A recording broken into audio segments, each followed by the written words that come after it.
et des milliards d'hommes qui vont prier et le feu de Dieu va revenir et les anges seront à nouveau en action. Et je vous assure, le diable ne profitera pas de ce confinement pour détruire l'église, détruire les chrétiens et détruire les enfants de Dieu. Tout le monde, à partir d'aujourd'hui, à 21h, tous les jours, 21h, tu fléchis tes genoux. Que tu sois dans ta chambre, dans ton salon, dans ta voiture, ou que tu sois dans ton église, fléchis tes genoux et accorde-toi avec tout le corps du Christ dans le monde, dans la prière. Car si nous continuons cette guerre où chacun se bat pour son église, se bat pour son ministère, se bat pour sa vision, mes frères, ça ce n'est pas le combat d'un ministère, ce n'est pas le combat d'une église, ce n'est pas le combat d'un pasteur, c'est le combat de toute l'église, c'est le combat de tout le corps. Ce n'est pas le combat de Moïse, ce n'est pas le combat de Josué, ce n'est pas le combat de Hur, c'est le combat d'Israël, c'est le combat de toute l'église.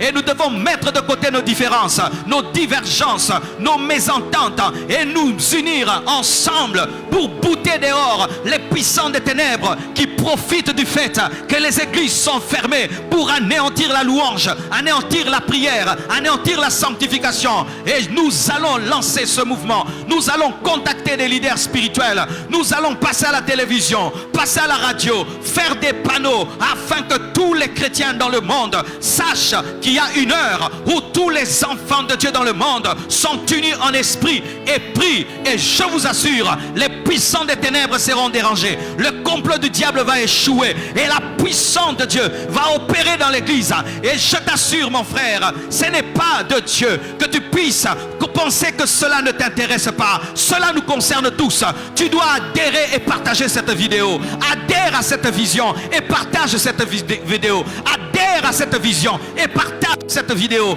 Nous voulons que cette vidéo soit partagée dans toutes les églises et que chacun de nous, chaque 21h, tous les jours, nous puissions nous tenir ensemble devant Dieu. Et tu n'as pas besoin de le montrer sur Facebook. Tu n'as pas besoin de le montrer sur Instagram. Tu n'as pas besoin de le montrer. Nous voulons des gens qui prient pour l'intimité, pas pour le fan, non pas pour se faire voir et se montrer qu'ils sont en train de prier à 21h. Des prières que Dieu n'exauce pas, des prières que Dieu n'entend pas. Mes frères et sœurs, voici la direction que Dieu m'a donnée. Et si nous le faisons, les puissants des ténèbres vont échouer. Mais si nous entendons et nous continuons comme d'habitude, nous serons étonnés par les malheurs qui vont s'abattre dans nos maisons.